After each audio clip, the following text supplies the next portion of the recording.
Hi friends, happy day. Just doing a little morning watering chores. So actually I have sort of a system for what needs watering in the morning, what needs watering in the evening. That's just to split it up so it's not a big chore at once. A lot of our things are on drip, but there's sections of things that are still kind of works in progress, so they're not on drip yet. And then of course my porch pots and things, so I water those in the morning. And then we have this raised bed off of the back of the patio, the dining and back patio. And this is sort of my kitchen raised bed that is like an herb and little run-to garden.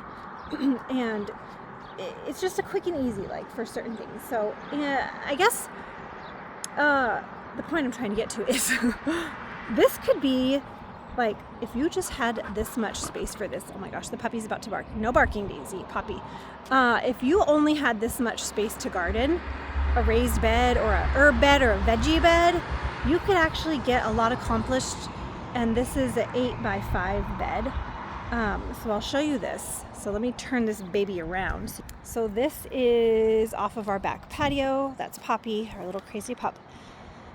And this is the bed that I'm talking about. And so I have it done in these really aesthetically pleasing rows. Whoops, there's my abandoned wine glass from Friday night's wine tour. But that's all right. I don't think I showed this in that tour. So this has kind of been a go-to. So I have a little mix of flowers and herbs and veggies. And actually, I already took out a row of something. So let me walk you through this.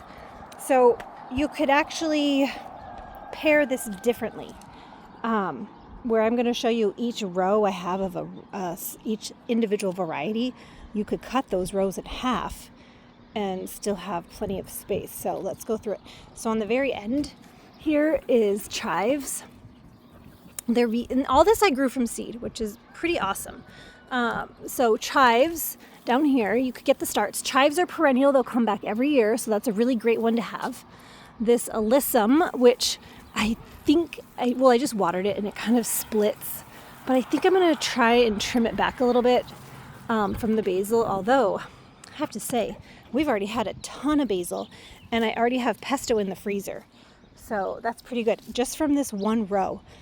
I think 1, 2, 3, 4, 5, 6, 7, 8, 9, 10 basil plants, and so I think if I trim back this alyssum a little bit, they'll have a little bit more room to go. So that's all just Italian basil. And then this purple, this is a Thai basil. And I actually wasn't having very good luck with it. It just wanted to go to flower like it did. It didn't want to have leaves.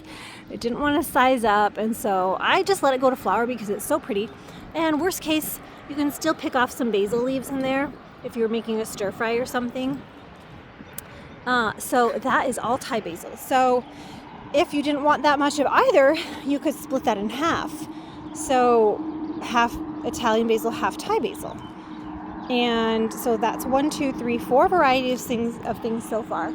And then this. So this is a very exciting plant. I'm going to do this one again. I love this. So it's a tiny Tim tomato. And I got these seeds from Johnny's Seeds, my first time growing these. They're literally the most compact, adorable thing you've ever seen. And they're absolutely loaded with these little cherry tomatoes. Check that out. It's so cute. I mean, they're so they're so sturdy and so compact. They've even withstood 40-mile-an-hour winds. Look at that. There's another one. And on the back side of this one, it's just loaded. There's a whole clump of them. So you're getting some herbs in this bed, you're getting some pretty flowering things, and you're getting some veggies to come out of the garden and put on your salad. That's something else. So if you were to split this row in half, you could have a row of lettuce or some kind of leafy greens. And then thyme. So thyme, I just like it because it is perennial. The bees love it. These little tags are so adorable. I got these tags this year off Amazon. The bumblebees love it. The honeybees love it. It's just super pretty. This probably eventually going to outgrow this space, but I'll probably just trim it like a nice little hedge of thyme. And if you don't really use thyme, you could maybe put one on each end and then have something else in the middle. And then this row is shishito peppers. So if you've not tried shishito peppers yet, I highly recommend it. These are one of our absolute favorites. This guy's got a little bit of wind tippage, so I might try and shore it up here. But the shishitos are a really easy, kind of a bush, little compact. I mean, these guys, wow, that guy is wind damaged too. Oh, there's some. Do you see that? So there's some right there. So shishito peppers are, they say 1 out of every 5 is spicy. And actually, we've had even more luck than that. We're less than, I mean, maybe 1 out of 10, 1 out of 12 are spicy. You throw them in a little pan and grill them just on the stovetop, like in a cast iron or a skillet with salt, pepper, garlic. Super good. So shishito pepper. So you could do a shishito, you could do a hot chili, you could do, so 4 different varieties if you wanted. We just happen to love shishito, and they grow really well for me. And so I did a whole row of them. And then I planted green beans here. So there's some green beans down the next row. So that's going to do a really nice production of green beans. And then I did sage. And, you know, honestly, I don't really use sage, but I love the foliar change of color in here. And so that's why I did that one. So I like that. And then down here, we have some oregano. And oregano tends to be kind of crazy. In fact, that one needs to be pruned back. It's going to get big. It's going to get super big. So I'll probably be trimming that back by next year. But that's perennial. And then I did some geraniums just for some pretties. And those guys got a little bit slapped by the wind this year, but I think they're coming back along. And then on this last edge, I had from Botanical Interest their bunny tails grass seeds, and they just get these like pink little fluffy little plumes on the end, and so they were pretty much done. So I pulled those out, and guess what I'm going to do now? I'm going to do another row of green beans in here. So you've got that. So I mean, with that little bed, guys, you can fit so much. So this is meant to inspire, encourage. It doesn't take a lot of room. You don't have to do it in a raised bed. You can just do it an in the ground bed off the edge of your patio, mulch over the top to keep the weeds down. Buy the starts. If you want to just try it out and see if you even like it, you buy the starts first. I'm going to probably over time, if you're local to me, start selling some starts like this. And so I think what would be really fun is to sort of have a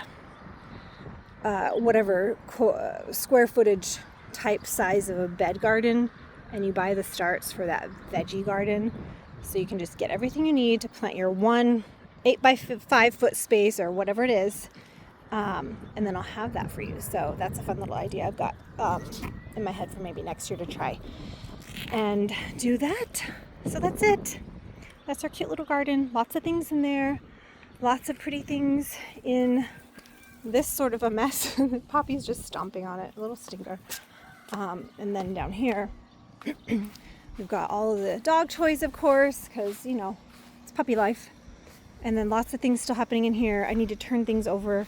This has some more peppers, stuff like that. And so this was in the big garden tour that I did on Friday night. A little deep dive into what's in these beds. And more peppers, or excuse me, tomatoes, herbs, strawberries, all that good stuff. So anyway, we're just going to hang out here and do a little bit of yard work outside for a couple hours before it gets too hot. And just enjoy this work in progress. Because it is definitely a work in progress. What do you say, Poppy? What do you think? She really wants to go play with Daisy. But I'm not, oh, excuse me. A little privacy while we go pee. Okay, there we go. All right. Well, I hope everyone has a great day.